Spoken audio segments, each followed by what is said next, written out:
Yes, ladies and gentlemen, it's Monday, and that means it's time for the Wrestling Inc. Monday Night Raw after show. And have we got a show for you? Jax is back. We've got Batman being played by Drew McIntyre, but more importantly than anything else we saw, Triple J has returned, baby. Now, before we get into all the news and everything else, let's go ahead and introduce the team. I'm Jack Farmer, being joined by Justin LaBar and the returning legend, Jimmy Korderas. Jimmy, where you been?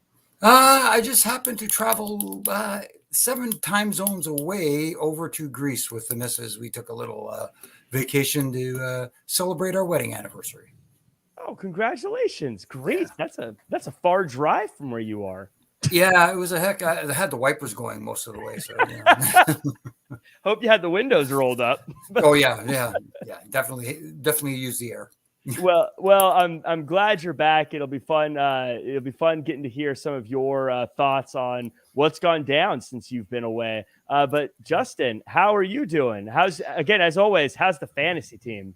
Fantasy team's great because I have the Miami Dolphins running back who scored 4 touchdowns, so I got a whopping 45 fantasy points just out of him.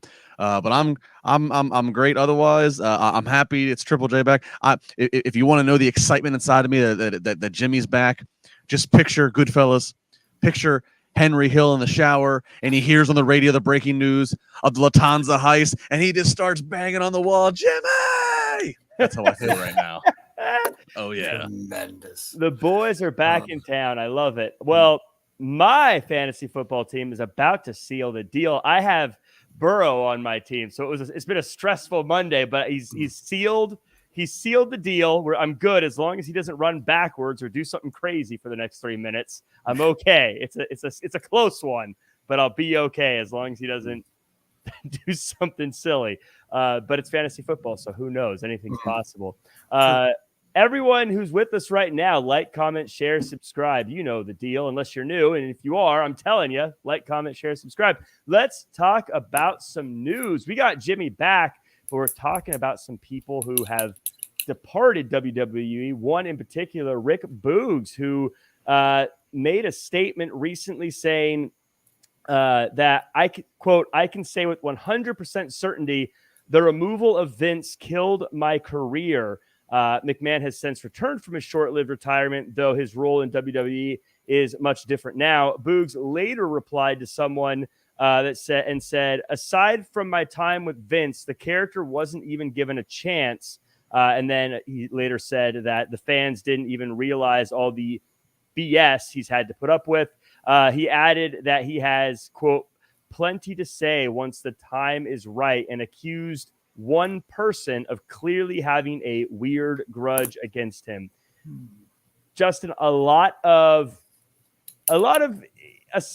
innuendo, a lot of assumptions of maybe who is being talked about here. Sounds like Rick Boogs says there's a story. Yeah, and the manner in which these comments all came out, if I believe I got this correct, is was on his YouTube channel. It was him commenting and like replying to people in the comments. A lot of these statements. So an unusual way in 2023 to go about stirring the headline pot. I sense that we will have a podcast or shoot interview about sooner rather than later. You know, not a common headline that you read in this day and age. Normally it's the opposite. Normally it's Vince didn't believe in me. He didn't get it. He didn't see it. So certainly a different take on things. I mean, obviously there's something about Boogs' physique and look and personality that apparently Vince dug and got into. I guess it hit the chairman's taste buds just the right way. And yes, who is the person, that one person he's talking about? I mean, I don't think that I'm going on a stretch to where most people's mind go is that if you're saying that your career was killed when Vince wasn't as involved in creative anymore, then naturally the brain goes to, well, who's the other person who is more involved, and that being Triple H. I thought it was Kevin Patrick he was talking about, but if you say Triple H, I guess. Jimmy, yeah, I never want to speak for someone else, and I don't know what's gone on, but I kind of feel like the wise thing to do would be to not say anything, but at the same time, telling us that you have something to say may drum up some interest in whatever he does next, right? I guess that's the intention here, because, from what he said, saying that Vince, with the removal of Vince, it took away a lot of his steam, whatever the quote was, and as Justin said, Rick Boogs kind of ticked all the boxes in what people think Vince McMahon sees in somebody. You know what I mean? He has the size, he has the look, he had the character that entertained. You know what I mean? And that fits right into Vince's wheelhouse. And, sometimes someone's tea is another person's, not non-liking. Let's put it that way.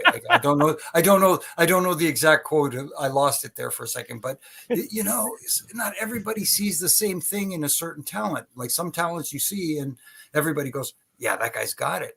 Obviously somebody didn't see the same thing that Vince saw in this guy. And, you can't please everybody. And that's the only unfortunate thing here. Unfortunately, some people feel that they are not treated the way they felt they should be.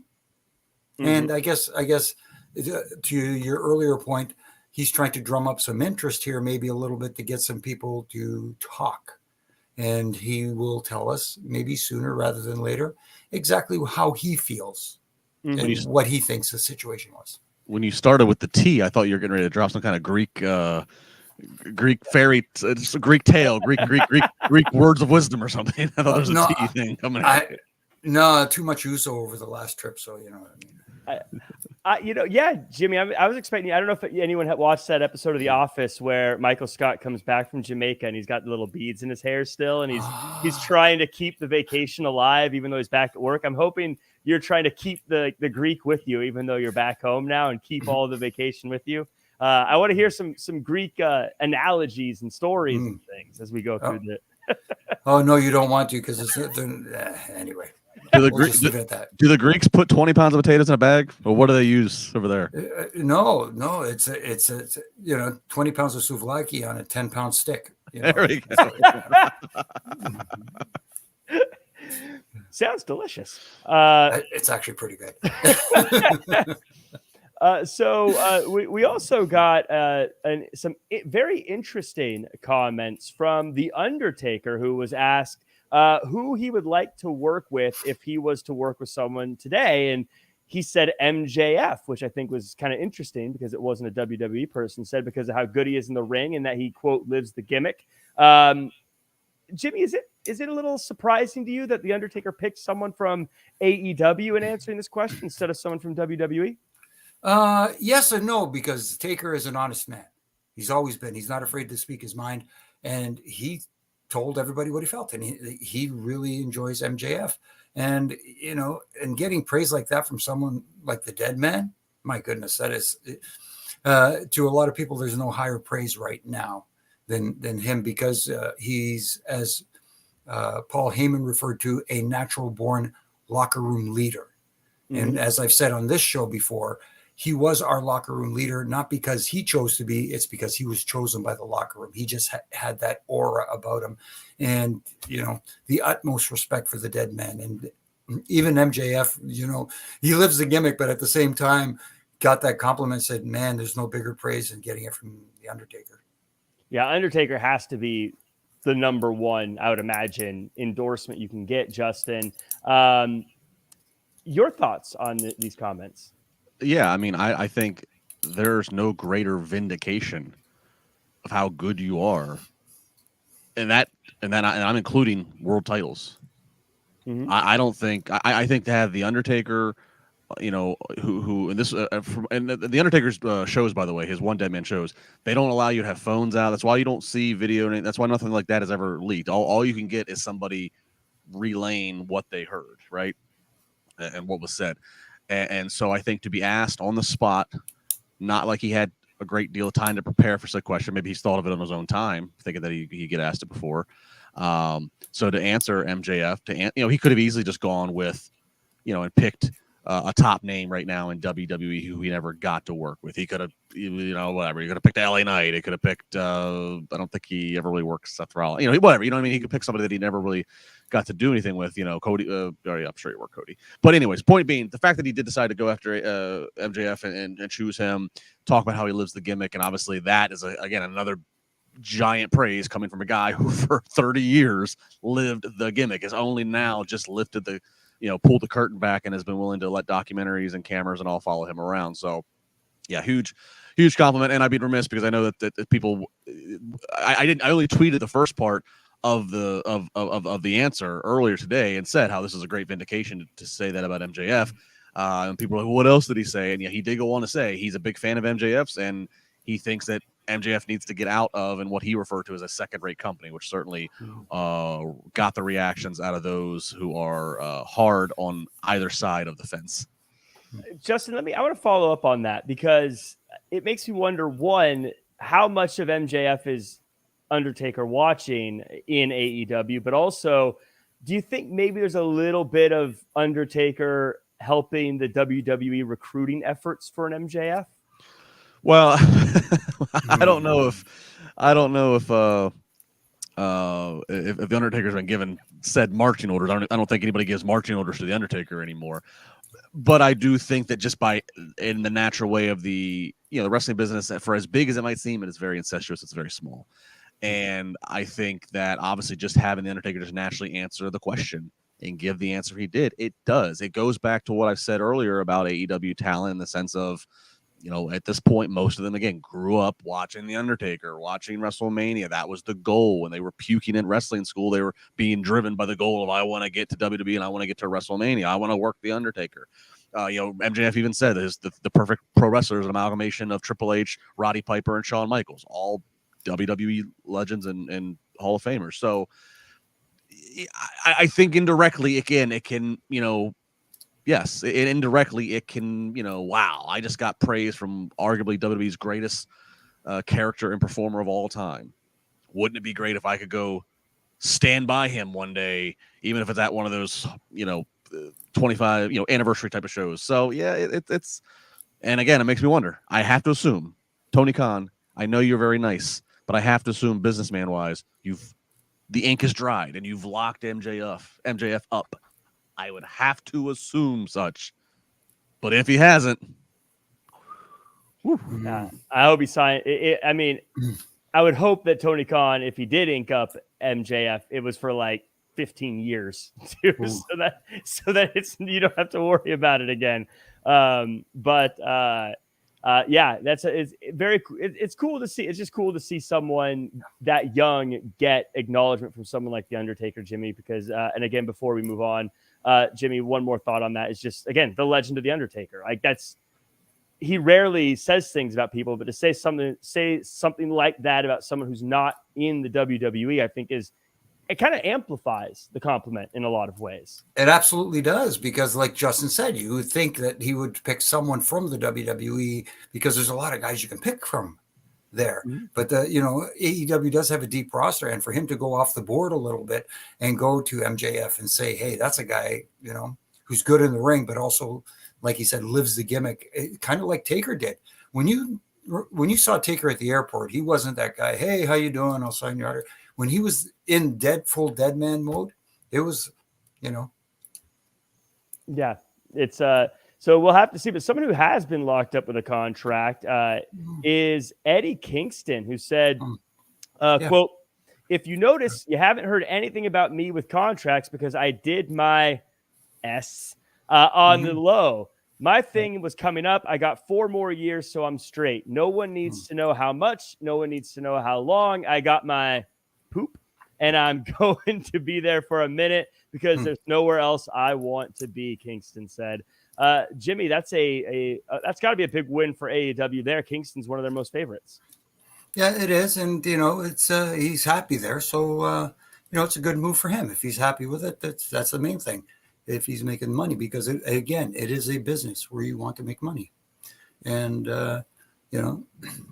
again, he's over big there, and he likes it there. So good for him. Yep. Yeah, Justin, hard to be mad at a guy who gets paid, right? No, get your money while you can get it. You said it's a win for AEW. It's probably a bigger win for him. I mean, he's very, he was, of course, him winning that title in front of that Queen's crowd, huge moment, and no better place for it to happen for him. Is he the guy that's going to be like the number one guy in the company for the next 4 years? I don't think so. I think that he could be a valuable player in the roles that he's in right now. It's as ROH champion, and he's got a New Japan title as well. And again, just based upon how deep that roster is in AEW, how there are new pro wrestlers coming onto the scene every month, and just the way Father Time works, get that 4 years, because that might be the last 4-year contract you get. You don't know. So good for him for getting paid. I know he's had a hell of a journey getting to AEW. Even first appearing in AEW was part of that, the Cody Open Challenge before he eventually got even locked down to any kind of anything permanent. So good on him. He has certainly made the most of his opportunity. So whatever amount of money it is, I would have to assume, just based upon the trajectory of his career, it's probably the most money he's ever made. It's, I think he's one of those guys. He's different. I'm not saying they're the same, but he's similar to Samoa Joe in a way where I feel like no matter what's going on, if you plug him into something, he'll talk his way into it and make it interesting.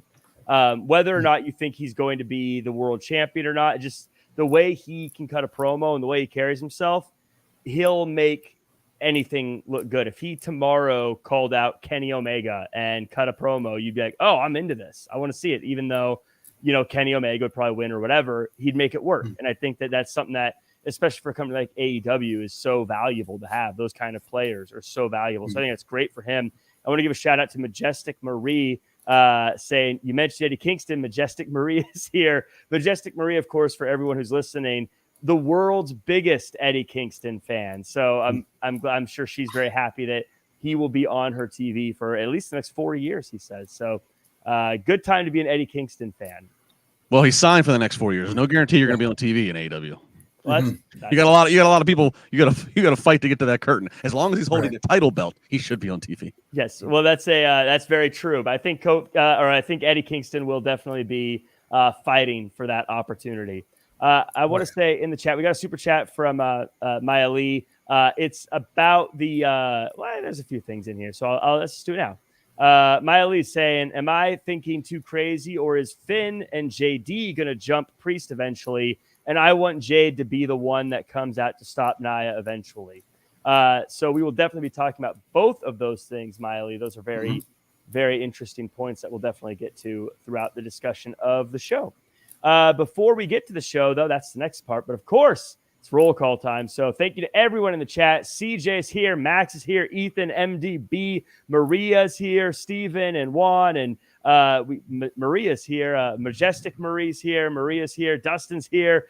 David's here. A lot of folks are here. We got Tox Kazim is here. Megan as well. Gotti Jr. Everyone, thank you guys so much for joining us.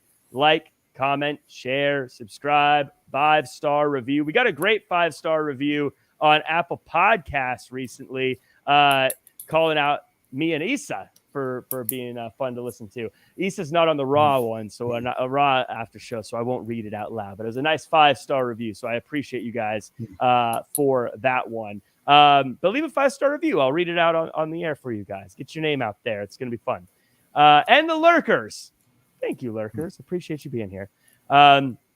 Let's talk about the beginning of the show. Cody Rhodes comes out and says he's not friends with Jey Uso, but we're not in the third inning anymore. Jey says Jey is making good decisions, like turning down the Judgment Day. That's when the most toxic group in wrestling comes out.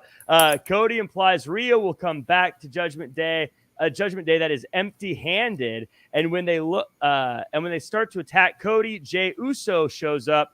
Numbers are still in Judgment Day's favor, so they're about to attack when Sammy and KO show up. Judgment Day stands down until J.D. McDonough shows up. A brawl starts, but Priest is hesitant, and that means he gets left alone in the end, and he gets beat up before everybody retreats. Jimmy, going to go to you here for the first part.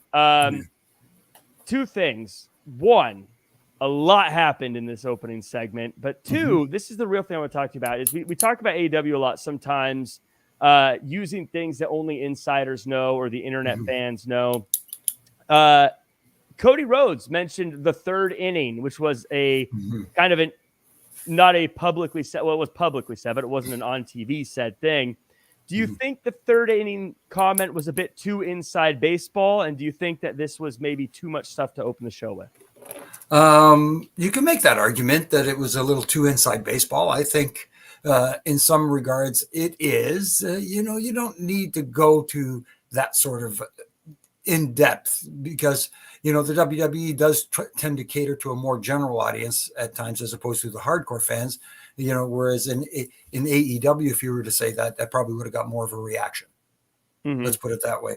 And did a lot go on. Yes, you want to start the show off hot, but at the same time, you want it to be digestible. And sometimes when we'll get to the ending of the show as well. But, you want to start off the show hot, and they did. As soon as Cody's music hit, the crowd went crazy. They chanted along and all that sort of stuff. But then it got, in my opinion, a little too busy. And one little nitpick, if I can make, you didn't, with Dom in that opening segment, you saw the natural heat he was getting with the crowd booing with him trying to utter on the microphone. It almost felt at times that they were kind of silencing his mic so that booing and the crowd reaction overpowered it even more. I don't think you need to do that if that's exactly what they were doing. His heat is just immense, and let it just flow. And if he's talking and trying to get his words out, don't try to bring that down so that the booing comes out louder. It's fine, anyways. Again, nitpicking. No, I get what you're saying. And I do want to say for the record, because I say this whenever I'm on the AEW after show, I like the chaos and everything happen. I just know that that's a comment that gets made on AEW a lot, a bunch of stuff happening. So I try to be fair, try to bring it up on both shows. But Justin, I want your thoughts on the segment. But this, and I say this in a good way. I want this to make sure it's taken in a positive way. But we've seen this before on WWE. In fact, we've seen it kind of a bit, this kind of opening segment. How is WWE able to kind of repeat the same thing over and over again, but it still seems so entertaining? Well, I mean, they had a spin on this. I thought the way that they did the whole, we've seen the thing where faces are outnumbered, and then here comes another face, but I thought the way they did it, rather than the faces coming from the entranceway, they came from crowd, and then it was, the one heel is the one guy who doesn't want, and Priest doesn't want to do it, and he's hesitant, but now he's got to go in there to go help his boys, and he ends up getting screwed to being left all alone. And it was a good, it was good at further the Judgment Day personnel issues that are going on there with JD McDonough. It was good that it gave the baby faces a little shine and kind of reminded you, like, okay, here's these four guys who, they're not all getting along, but they're coming together for the common bond. I mean, I thought overall it was fun to watch. It was a lot. I will say it was a lot. I am on the bigger picture of things. Like tonight with this was pretty good on Raw, but on the bigger picture, I'm getting just about to the end of my carrying rope of Judgment Day with KO and Sammy, and it's starting to, like, they are really stretching everything they can get, and I think that might be a sign of, okay, and they might be doing it elsewhere in the car, but it's like we got to mix the Raw up a little bit with what's on top. I feel like we're building to a big blow off, but Survivor Series is still a long way away, so I don't know if they pull some kind of big blow off War Games kind of thing at Fastlane. I don't know, but it feels like that we need to kind of get a big blow off here sooner rather than later. And real quick to the third inning thing, I'm okay that he said the third inning thing because it was on a WWE press conference that Paul Heyman said that, so it's not like he was plucking something from like a podcast randomly. But in general, I don't even think he should have even done the teasing thing of there still needs to be a draft pick over to Raw or over to SmackDown. I think keep that quiet unless creative has the damn date hard and set of when they're going to move him over there, which I don't think they do. I think it's being left out there as a option for them to go down with Cody if that's what they in fact want to do.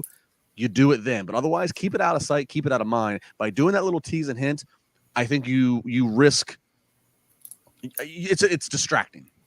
Yeah. Well, do I really care about Cody then over here on Raw and these problems he's got over here with Judgment Day and this and that? And do I care about what's going on over, like, don't tease that to me. Just keep it out of sight, out of mind until you're ready to drop the hammer on it. That's just my Monday night quarterbacking. I actually agree with you on kind of on both those statements, to be honest. I know it's No Mercy this week. When is Fastlane in 2 weeks? Fastlane, yeah, not this weekend, but the following weekend.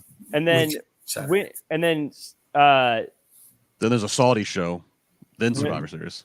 Yeah. Oh yeah, they got a ton of time between now. You know what I mean? There's a lot of stuff to fill before Survivor Series. I will say this is something that probably doesn't matter, probably has nothing to do with it, but it caught my eye and I can't get my mind off of it.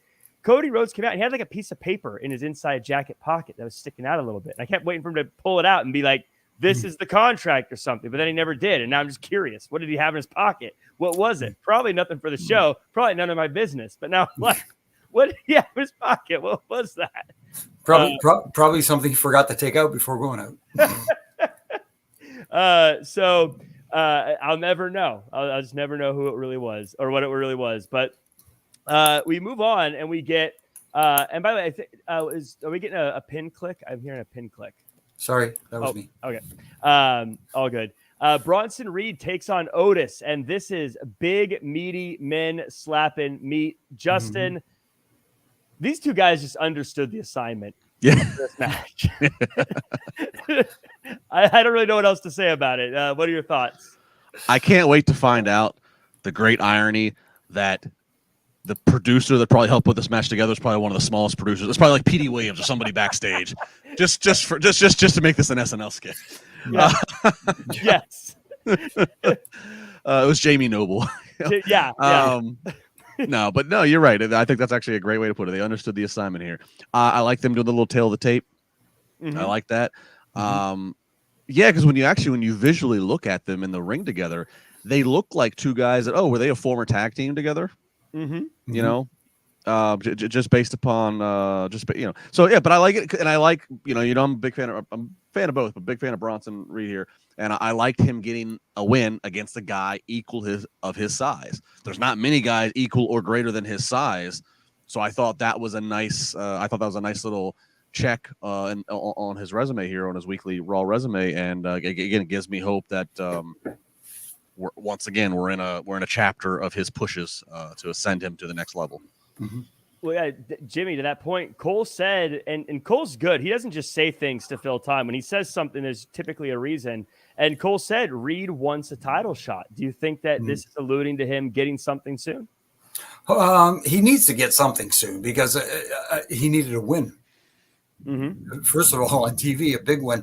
And this was a good win for him, especially in this kind of match. Like you said, two meaty men slapping meat and stuff like that. And they worked well together, these two guys. It looked good. Everything looked solid. Everything, it wasn't one of those matches where you got a couple of big guys just standing around flexing, so to speak. It was two big meaty men having a match, and they pulled out some good moves that got people going, ooh, didn't expect that from him. But they let things digest. They let it settle. They let people absorb what they saw. And this moving forward, I think, did help elevate Bronson Reed to a point where, hey, you know what? Maybe I'd like to see him go up against someone like a Gunther or someone with a title down the road, or even a Seth Rollins, eventually getting there. Not there yet. Give it time, but you can build towards that. Yeah, it's and I loved how they still acted like big dudes fight. Sometimes you see matches like this, Jimmy, like you said, they end up doing either just the very slow kind of plodding around thing, or they try to change up how they wrestle to make it different. But these were two guys that both said, "No, I'm the bigger guy. No, I'm the bigger guy," and they just kept. It was just like two trains running into each other over and over again. It was fantastic. They took their time telling the story about these two big men. Yep. I'll say this too. He's saying he wants a title shot. Obviously, if he remains on Raw, him versus Gunther really wouldn't. I mean, that'd be two, solid heels. So I don't think they'd go that route. But I mean, if they do say, look, we're going to let him have just a little try at Seth Rollins, assuming Seth remains the champion on Raw. I'm not buying into Bronson Reed beating Seth, but it would be much like it has been with Nakamura. It would be top level opportunity to make Bronson Reed feel like more of a threat, to get more backstory out of him, learn more. And then I'm all about backstory and production and video vignettes, and that would be goal number one, get him over. But number two, just from the bell to bell X's and O's, oh my God, Bronson Reed he is a wrestling, he is a student of the game. He loves wrestling. He watches tapes. He loves agile big guys, as we all know. Watching him versus Seth Rollins, would be very fun to see what they can create with the size differential that they have, but also Bronson can keep up with Seth speed wise. Yep. Yeah. I love their video packages. They always do such a good job.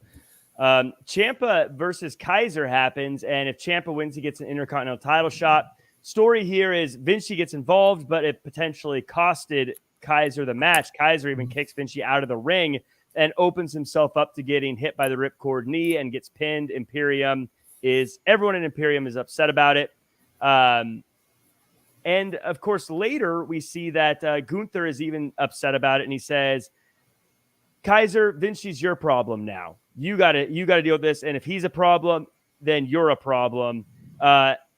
And this is after, of course, Kaiser tries to talk some smack to Alpha Academy and Otis after losing his matchup. Justin, this is again a kind of a little story that is playing throughout Raw, and it's kind of giving the secondary characters more stuff to do. Which I don't mind. I mean, they just keep going back. They will not let that seed be. Every few weeks, they keep going back, just dripping a little water on that seed of we're gonna boot Vinci out of Imperium. But I thought tonight was a nice little advance. It wasn't just Gunther's IC champion and Kaiser's the very successful right-hand man lieutenant. No, now Kaiser's slipping up. So now Gunther's like, he's your problem. You better start babysitting him. You're gonna have to answer for his troubles. So now I like it because now it's put Kaiser and Vinci on a little bit more equal footing. Because beforehand it just made Vinci seem like, well, he's not even worthy of being an Imperium. Just kick his ass out if he's that much of an issue. But no, now Gunther's. So I like actually this direction. If they paused and put the brakes on the Vinci thing from earlier this summer to get it more equal footing like this, I'm okay with it. I like this scenario because now I really don't know what's going to be. It could be a total swerve, bro, and Vinci could end up being the one that supersedes Kaiser, and Kaiser goes off his own. And to be quite frank, Kaiser, because of the way he talks, the way he handles himself, this and that, if you were going to cut one of the two guys out of Imperium loose, I think Kaiser actually could make it more on his own if you wanted to go that route. I don't think you do that right now. There's strength in numbers to have Imperium be a trio and have Gunther have two lackeys, but I like this. It opens up creative possibilities. I had to laugh when you did that intro because I thought you were going to say, they sprinkle this seed a little bit, they take it off, and they come back to it every now and again. That Kaiser is trying to pick up Maxine Dupree, and then you said, "Well, that too." And then you're like, Vinci's going to get kicked out. I was like, "Oh yeah, everyone hates him." Look, if Travis Kelce can shoot a shot to get Taylor Swift, Kaiser can shoot a shot to try to get Maxine. Why not? But I love that there are these. Jimmy, what I love about this whole situation, and not just the idea of like now these other guys are getting stories, but they're also intertangled. So I could see in the future Kaiser versus Otis. I could see Kaiser versus Gable. I could see Kaiser versus Vinci. I could see Kaiser versus Gunther. And I could see those same things going versus Vinci versus all those guys, Gunther versus all those guys. You know what I mean? Like there's so many different combinations that can work here. But it does look like maybe Imperium is going to be in trouble.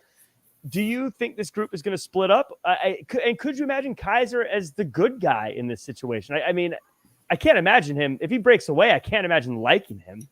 Well, it appears all signs are pointing to them eventually splitting up. And I do agree with Justin that now is not the right time. You can tease it all you want because there's so many possibilities, as you mentioned, Jack, in directions that they can go with this thing. And take your time and let the story and who is the best judge of what's going to work is your audience, how they react to each character and each individual. See who they're reacting to, see who they're buying into, see who they're getting invested in, and then make your decision. Don't rush it just to do it, especially because since we have other factions out there that are having little dissension, so to speak. I have a feeling if, however it works out, if Kaiser was to eventually steal Maxine from Otis, they would be like the most hated couple in pro wrestling. It would be, I'd love it as they're horrible people kind of way. Because to break lovable Otis's heart and then to go with this good looking jerk. I mean, how do you not hate those two? It'd be incredible. I'd love it. Not for poor Otis though. But also I love that Gable, Justin, last part on this one is I love that Gable's still in that IC title hunt. He did lose that match, and it felt like they're pushing him to the back. But I love that he still potentially could be the guy. I don't believe in it. I think there was such build to him getting that match. First he wins via count out, and then there was such a build to the actual match. Family was front row. I mean, it really had all the makings of like, hey, this is going to be it. This is going to be the title change. Mm-hmm. And it wasn't then. If it wasn't then, I don't think it's going to be now. What do you think the odds are it's Ciampa? Even less. Yeah. I think what I expect out of the Ciampa thing here, again, as we have kind of gang warfare, and again, Survivor Series is like still freaking 2 months away. Mm-hmm. But I mean, Ciampa, everybody's been waiting for Gargano to come back. He's not injured, I don't believe. So like Gargano, they could pair up with Alpha Academy, maybe bring Dexter Lumis into things. Like, I don't know, but like I think, I think that's the route we go. And again, that just buys more time for Gunther to rack up the days with that IC title. I think Gunther holds his IC title until probably like Rumble time. I think he loses it probably around at Rumble or around Rumble, and that then allows you to believe in him now putting full focus in wanting to be world champion. And whatever happens after that, I still stand by my booking. I think it's Gunther versus Brock Lesnar at Mania, but that's the projection I could see for Gunther. Wow. If that were the case, what would be great about that, and it's fantasy booking, so we don't need to go too far into it. But if he was to beat Brock Lesnar at WrestleMania, talk about a guy who's ready for a world title shot in that situation. Like, absolutely. That and talk about a guy who you just totally upgraded and mind-blowing the perception of him. I think most fans believe in Gunther now. I think he's over as a heel. I think it's believable because he's got that record. But I think that if Brock put him over, and we've seen Brock in Rumbles just by, look at, what he did to Keith Lee that one year. Of course, that didn't really matter. We saw all that when it eventually went. But Brock can make a guy just by some facial expressions and showing a little bit of not fear, but a little bit of respect. So if Brock and Gunther had a marquee built WrestleMania match that wouldn't need to be very long, 10 minutes tops, but it was hard hitting, and Gunther beat him. Brock helped push Cody in a new stratosphere, and Cody's already Cody just by raising Cody's hand. If Gunther could beat him at Mania, absolutely, Gunther could be looked at as a real threat to a babyface world champion.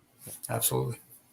Someone who got a little pat on the back by a legend as well is Becky Lynch was chatting with Tegan Nox, and she sort of played into the reports from last week that Tegan Nox was supposed to get the shot and didn't.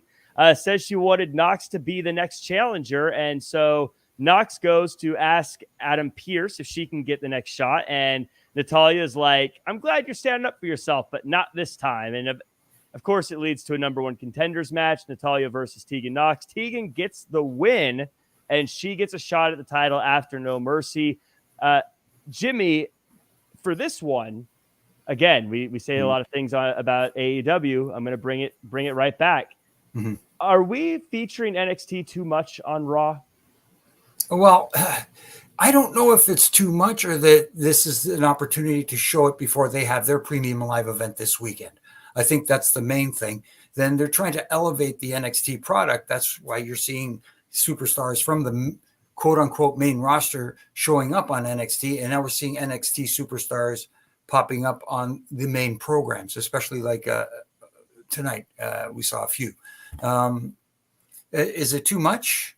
I don't know. I again, I'm comparing Ring of Honor on AEW, by the way, to NXT. Right. No, absolutely. And I get the comparison, but it's weird because Ring of Honor was a separate company back in the day that they acquired, whereas NXT is a homegrown, ingrown WWE product. I don't know if that makes it different, but in my mind, it makes it feel like they've always been a part of WWE. They need to be elevated in some form or fashion. So put them on main TV. Mm-hmm. At least some of their superstars or an angle or two.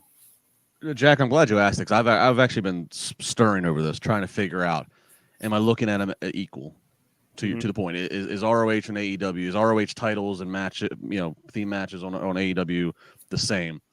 And I think it's context, and I think the context is different, and here's how. A couple things. One, I think when you see ROH, being on a 2-hour Dynamite. It feels like an already 20-10 show, pack show. Raw, at least Raw. I mean, everybody agrees it's 3 hours. There is time. So one, I can see some. It doesn't feel like we're rushing. Two, kind of what Jimmy just said. NXT has, everybody knows NXT is a synergy that feeds into Raw and SmackDown. So there's a natural synergy there. And oh, by the way, NXT also has their own show on cable, on equal footing, on the same damn network the next night from Raw. ROH doesn't have that. I know they have whatever they have behind a paywall for the ROH diehards, which I think not a lot of people that are actually paying to do it. Not a lot of people are seeing it.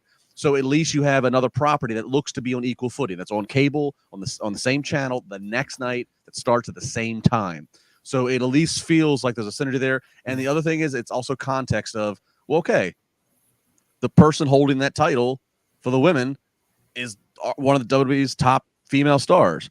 Later on, when we get to it, the North American title, 2 years ago, I would have been pissed if they were putting this time towards a North American title match on Raw. But I'm not now, because they've also made time and priority for the IC title, for the US title. So it doesn't feel like they're putting anything to the back seat.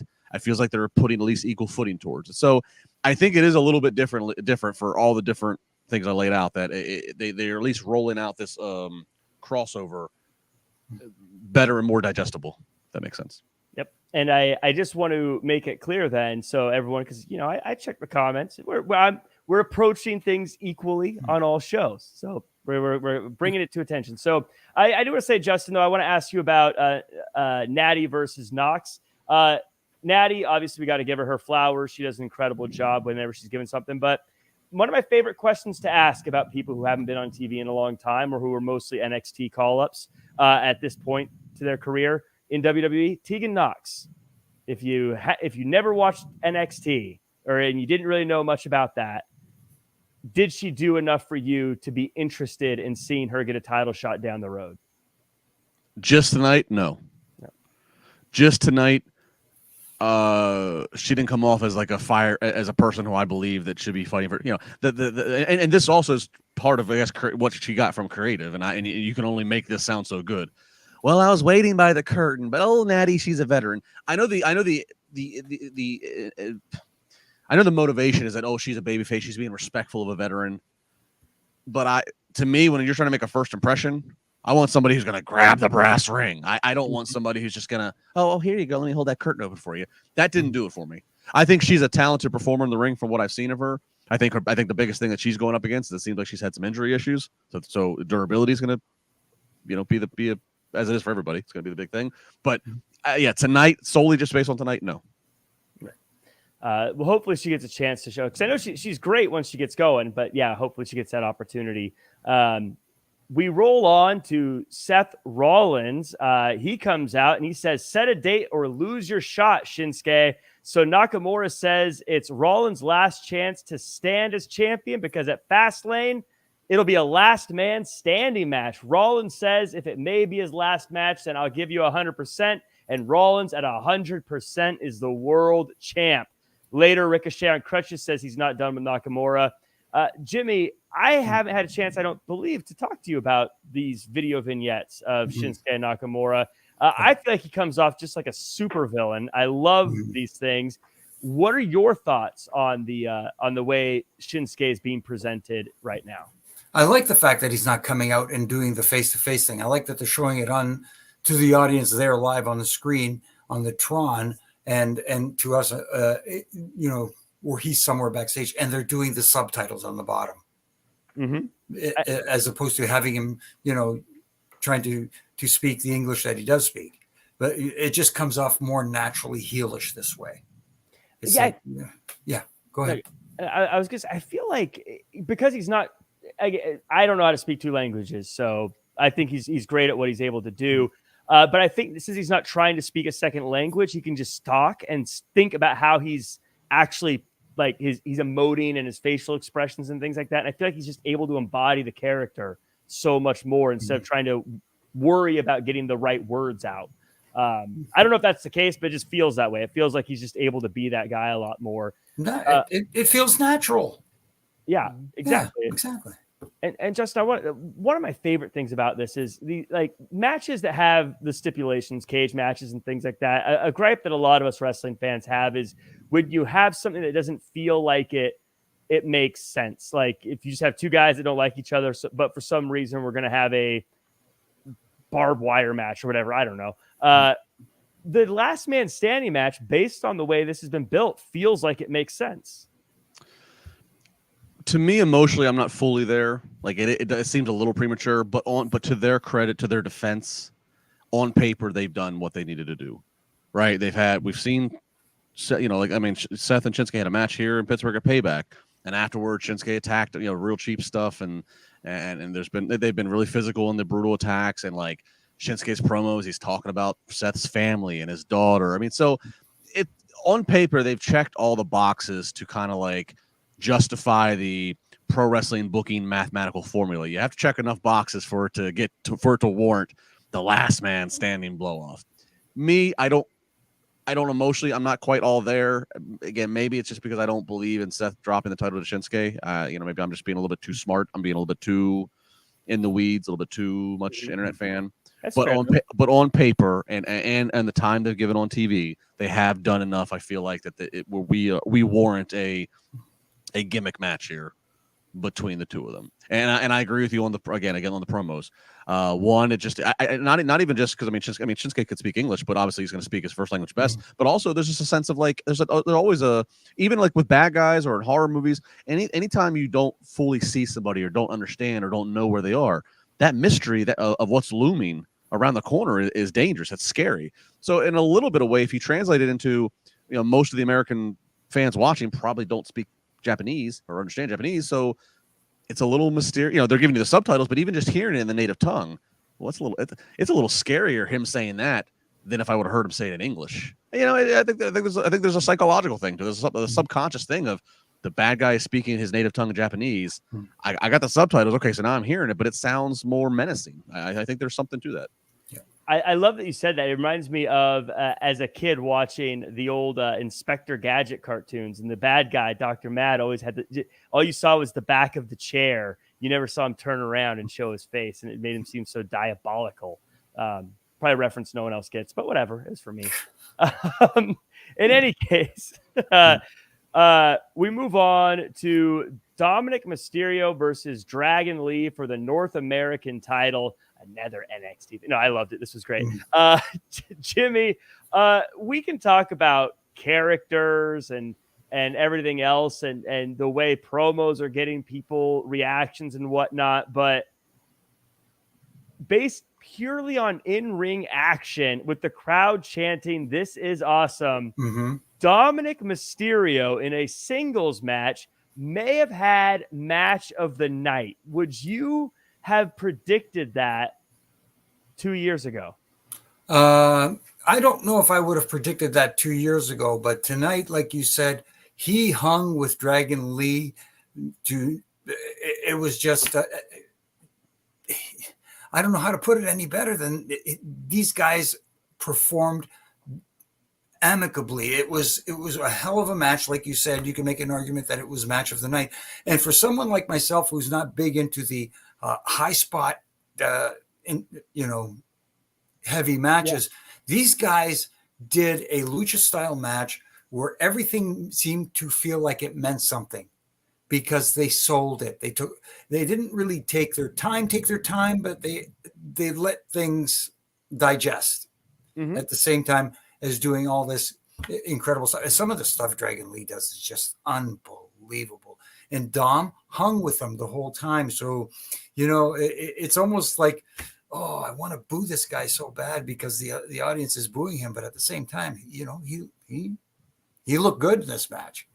Yeah, Justin, I asked you about Tegan Knox before. I'm going to throw it back to you for Dragon Lee. If you didn't watch NXT and this is the first time you saw this guy, are you buying into Dragon Lee?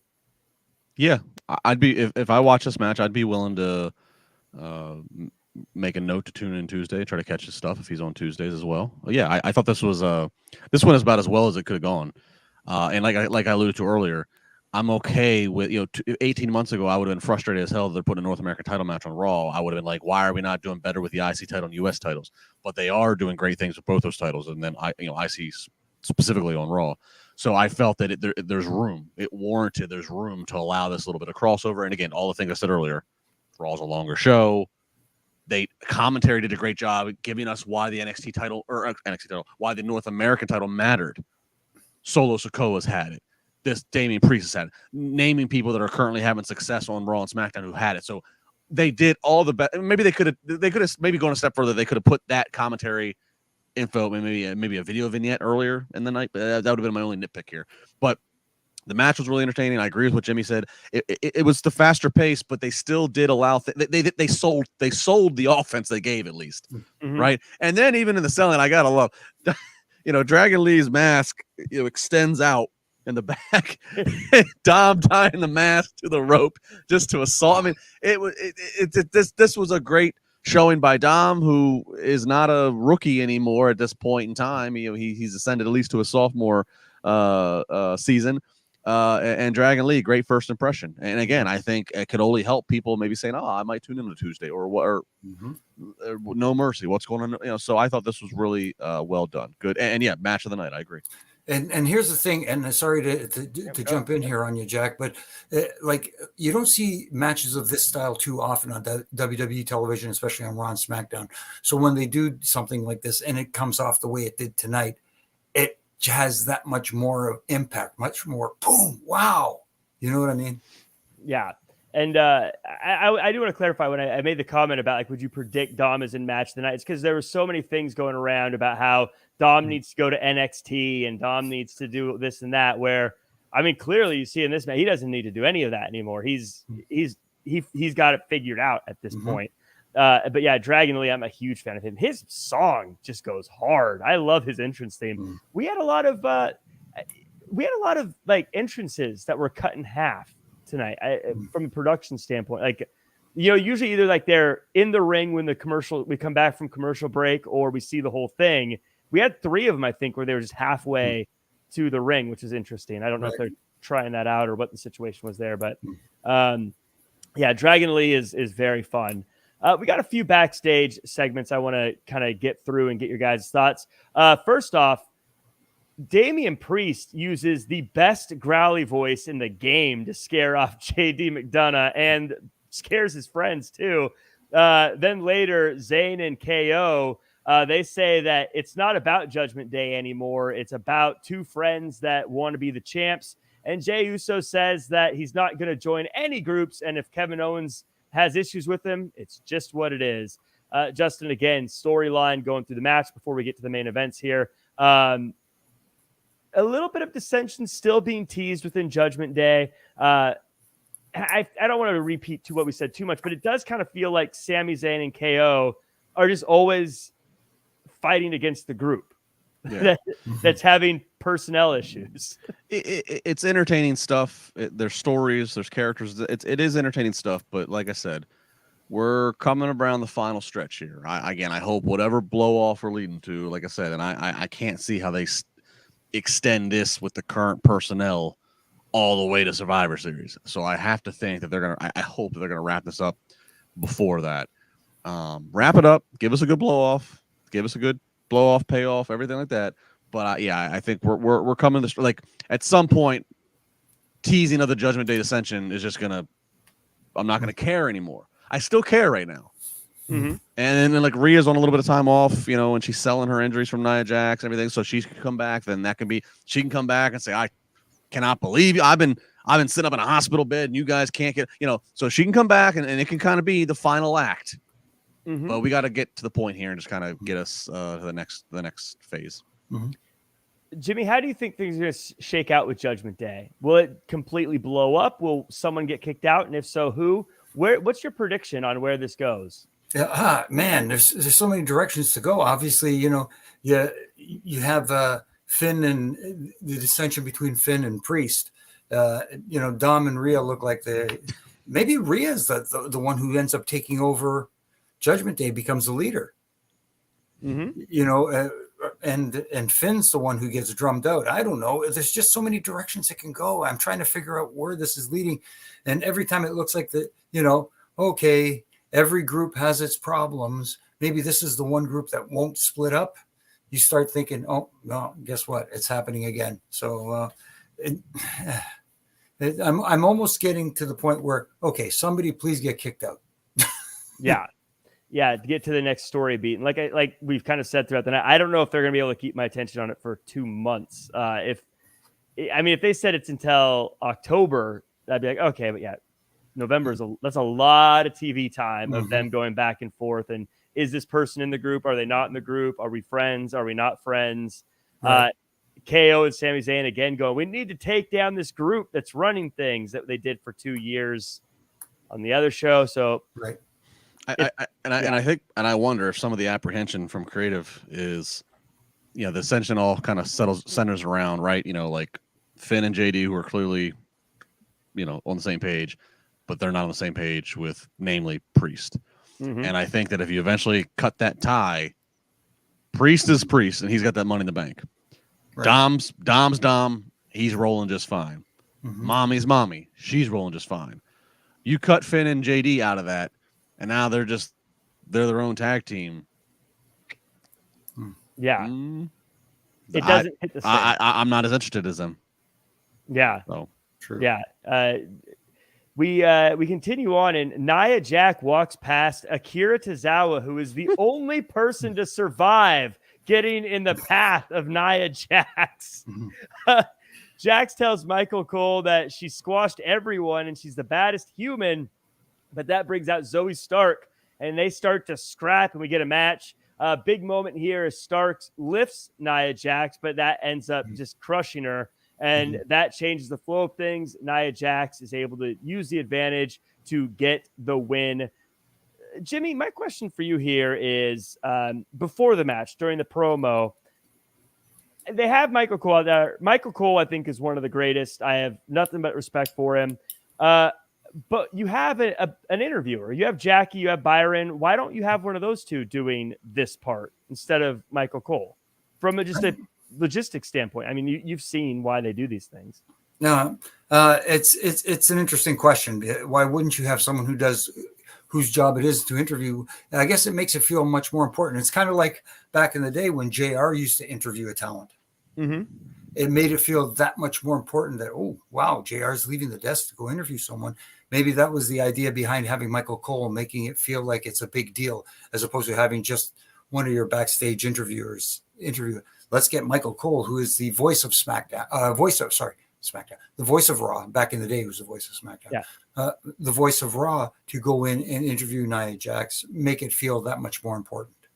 That plus, Jack, one other factor that I'm thinking it might be too is they have the female backstage interviews they have, but we don't often see them ever live out in the ring, and maybe that's on purpose, because maybe whoever makes that decision doesn't feel that they are ready to be out. Because when you have a live crowd who could start messing with you, that could quickly get you off your game. We've all seen wrestling crowds. The only one of their backstage interviewers who has experience doing live out in the ring is Byron Saxton. But you don't want to put Byron Saxton in the ring staying next to Nia Jax. He's taller than Nia Jax. So I think from a visual standpoint, Michael Cole, he gives off the gravitas that Jimmy said, but he's also, size-wise, when you look at it, Nia towers over him. So it's, Nia Jax tower. So I think that might have been some other things that I could factor in there, just because I think it's a good question. But that'd be my reasons. Like I said, I think Michael Cole is great. So that's not me saying that it was bad that he's out there.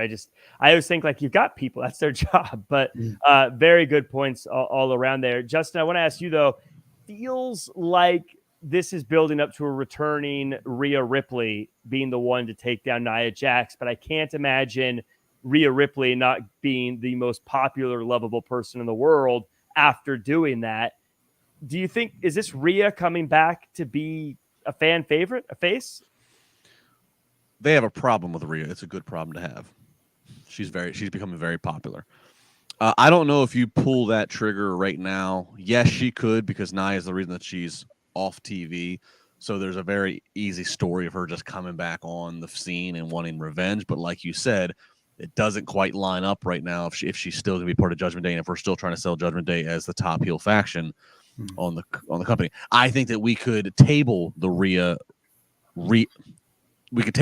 Nia stuff again, even for Mamie Mania, if that's where they ultimately want to go. You could let the two, you could table, you could keep it apart. You could have Rhea pop back up. You could even have a stare down backstage just to let people know we haven't forgot about it. And Rhea say, I haven't forgot. And one day I'm going to get you back. And you just table it. Mm-hmm. Put that seed in the ground, save it for some water later on. I mean, Nia, there is no debate. There is no cool heel debate here. There's no nothing. Nia is a heel. People want to boo her. There is not a pocket of the crowd that's trying to get on Nia Jax's chance. Nobody, the fans do not like Nia, and that's her job. She is an effective heel in 2023 pro wrestling. Good on her.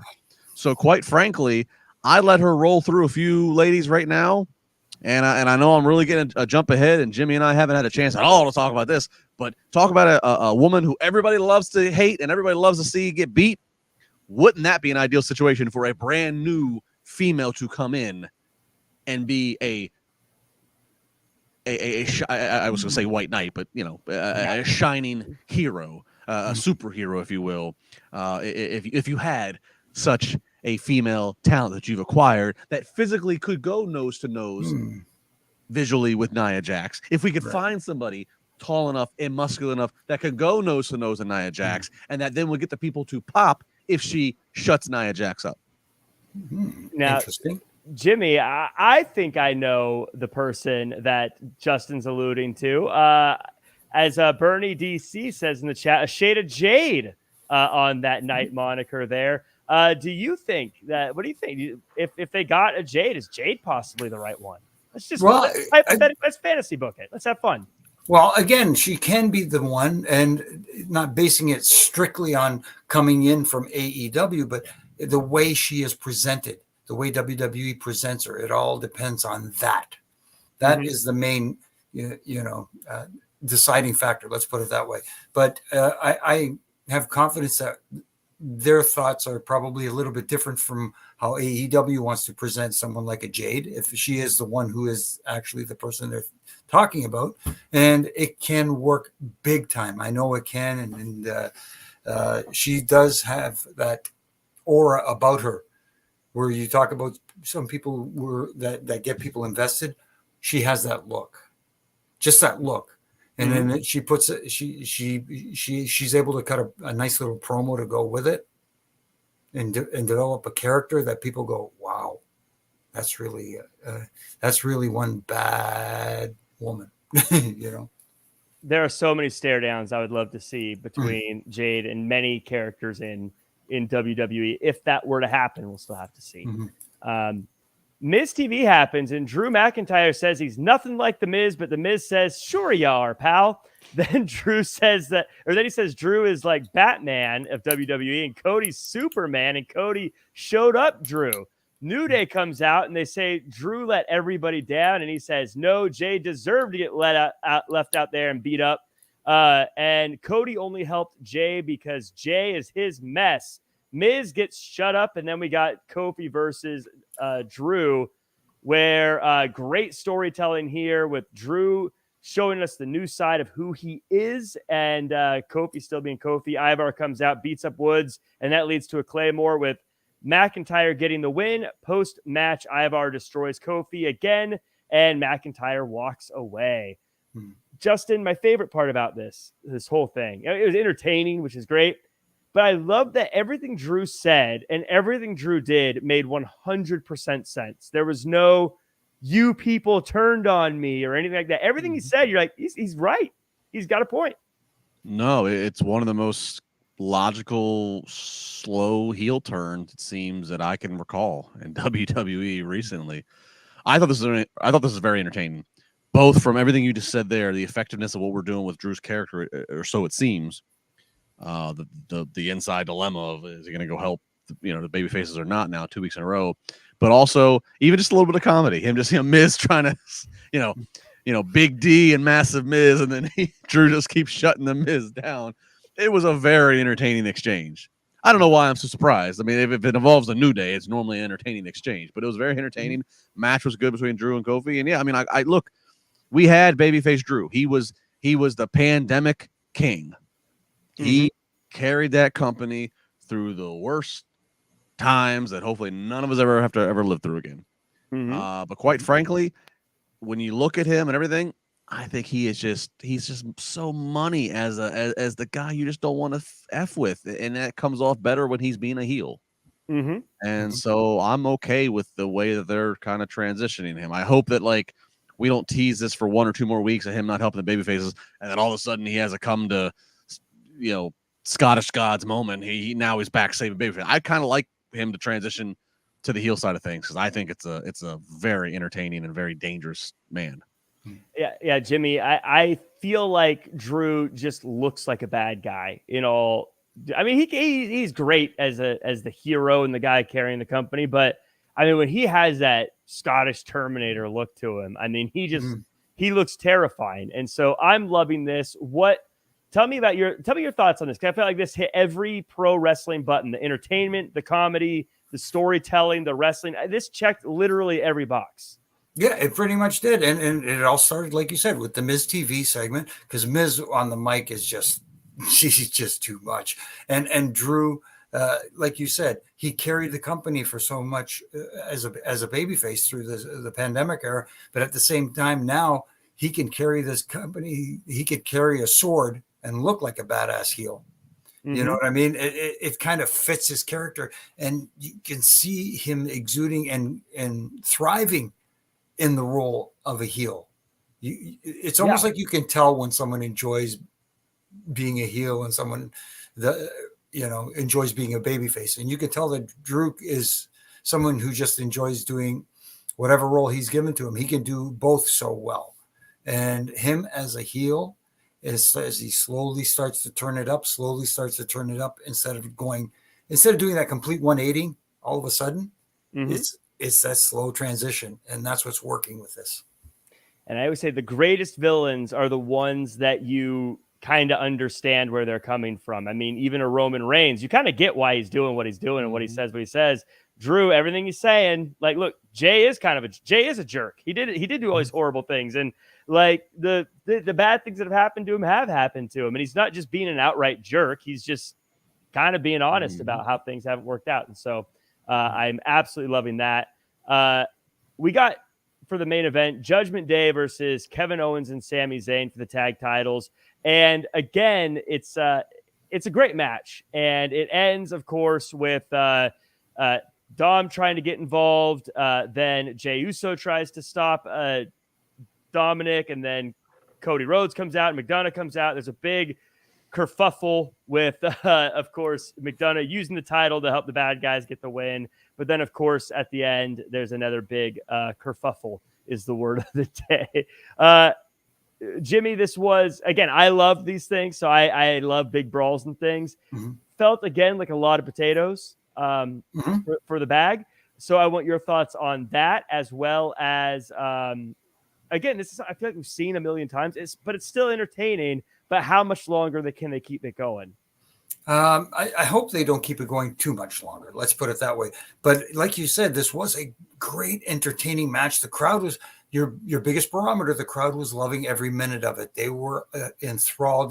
They were doing the chants. So this is awesome, the whole bit.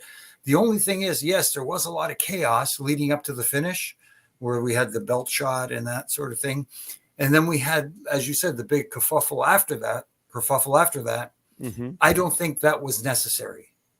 I think the ending with the belt shot and the heels going over in true heel fashion was enough, and let people digest that because instead of being mad at the finish and being angry with what happened, now they're back into going, oh, here we go. Let that heel finish of them retaining sink in, and let them go, those SOBs, I want to see them get theirs. Justin, it feels like it's been kind of a long time since the Judgment Day just stood tall, united at the end of a show. The last show I can recall, again, here in Pittsburgh, Payback. They stood tall kind of at the end of that, but that wasn't even the end of the show. It was just the end of like their street fight. But yeah, I mean, the match was good, and there's a lot going on. But the crowd was biting on the false finishes and everything. So the match was good. It was a main event of Raw caliber match. But I do agree there was just a lot to keep score of. I'm going to repeat, and I'll say it as my final thing that I said earlier. I'm coming down. I'm at the end of my rope. Yeah. It's time to wrap this up, boys. Yeah. It's time to wrap it up. Tox Kazim with the super chat says, I'm tired of the Judgment Day Sammy Owens plus Cody storyline. It's like pizza and mayonnaise. Well, that's a gross visual. They go together like lamb and tuna fish. No. Oh. Hey, don't talk to. I just came from Greece and had some great lamb, so don't do that. So, would you prefer spaghetti and meatball? Is that more appropriate? Well, man, lamb is pretty good. But yeah. So hopefully, I mean, the ending of this episode felt like the go home show to Survivor Series is the fear I have, and I know we've mentioned a few times. Survivor Series is a long ways away, so I can't imagine that these are going to be the teams for Survivor Series because that's going to feel like a very long time between now and then. But that does it for the show. As we wrap everything up, as always, let me know in the chat what your thoughts were of this week's show. And Jimmy, let me know your overall thoughts and where can the world find you online.